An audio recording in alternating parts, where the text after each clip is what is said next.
Hello there, all the YouTubers. On, make sure you click on subscribe bottom of your screen to click on for my channel, for my debut. This one I'm going to talk about why I'm a fan of NASCAR racing since. I'll tell you right now.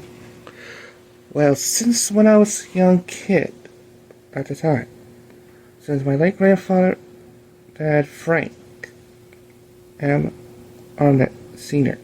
He gave us a VHS tape. It's called NASCAR Listing Cup Series Racing Volume 1. Back then, since we don't have cable or satellite provider at the time. Since then, we didn't know about watching NASCAR races at the time. Watch TV in the living room.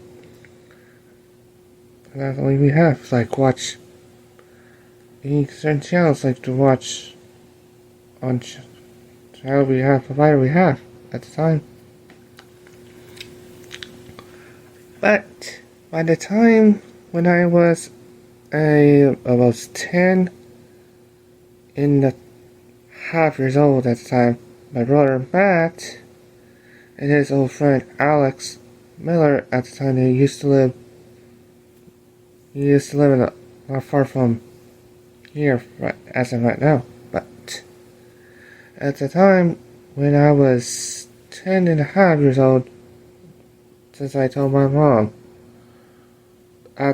we were watching the off-air channel on channel 26 or 40 of your antenna to watch the NASCAR Listing Cup Series racing at Watkins Glen National.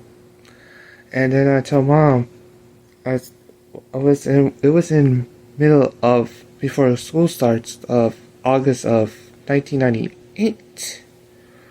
Since when I started having my first learning about NASCAR, watching TV, like, since I saw it on the lap, around lap 50 to go, since around lap 40 out of 90 at Watkins Glen National, they called Bud at the Gun Island.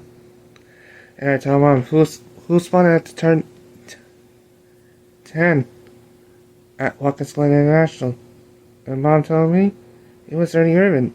I'm like, oh wow, I didn't realize who it was. When I saw that he was driving this 36 Skittles Pontiac Grand Prix back in 1998, the first time I ever watched. And since then, I was started hooked on the NASCAR races on TV. My very first time watching on TV, on the C-band TV brand at the time we used at the living room. They're big and ugly and awkward size at the time. Since we have a big ugly dish at the time, since was starting popular at the time, but it was starting to get downhill since the motor lights we had on the C-band. We would have watched it all the time, but the C-band has gone bad to worse until we just since my dad's decision to make ideas to watch our DirecTV to watch NASCAR races for myself, finally to watch real racing on DirecTV. That's why I found out to watch NASCAR racing on the C-band first. And then, by the time, right before my 11th birthday, on October 14, 1998, when I was watching the Talladega Super Speedway on October 11th, 1998, before they had the double duty racing in Super Speedway. By the time when I was watching the NASCAR racing in Talladega, I started a little throw up. I saw when Ernie's got wrecked pretty widely, since they think that he has no brakes at the time when he was spun at Talladega Super Speedway at the fall race at Talladega for the call Winston 500. And then from almost 53 laps to go, Ernie just got spun, and then he got contact Since looked like they got contact from Stern Vaughn, and then you got a little T-bone from contact from Buckshot Jones and Double Zero Pontiac. And then he got wrecked pretty bad. And then they took him to a local hospital in Elberton, Alabama. And then by the time on October 15th, that's one day after my 11th birthday, Ricky Kramer was, at the time, he was driving the Rick Hendrick team number 50 Henrik Motorsport Chevrolet Monte Carlo. That's then that he got released before. And then he was filling in for Ernie Irvin's car for the number 36 Wildberry Skills Part 2 again for the same sponsor at Talladega. That's what he had race on the fall race at Talladega and a race under the lights at Daytona National Speedway. They used to have been racing on 4th of July 1998, but due to wildfires in Central Florida, not far from my location, about less than 3 hours from my location.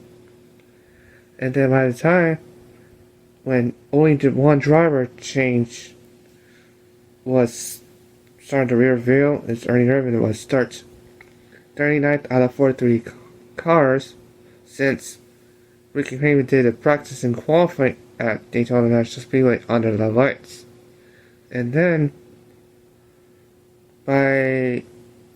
on the first caution during the rain comes around like lap 12, Ernie has to get out of the car, and then he had to switch spot to give Ricky Kramer to finish the race. And Ernie's got a little mumbling speech at the time. He's trying a little struggle of speech, trying to say something about during the pit reporter on TNN at the time about the race under the lights. And then Ricky Kramer fills in for finished the red stuff for Ernie Irvin at Daytona National Speedway and finished in 8th place. And then the next few races like Phoenix, North Carolina, and Atlanta.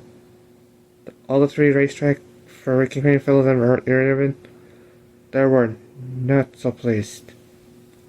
Finished 37th, 25th, and in the mid-20s. Never only got one top 10 after filling in for Ernie Irvin at Daytona under the lights, and that's all he had. And that's all.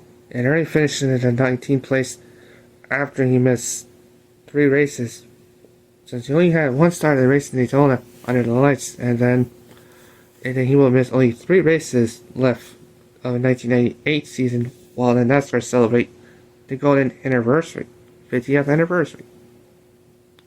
And one time when I was so locked up, I was first time I watched NASCAR races on TV in the living room. That was pretty cool.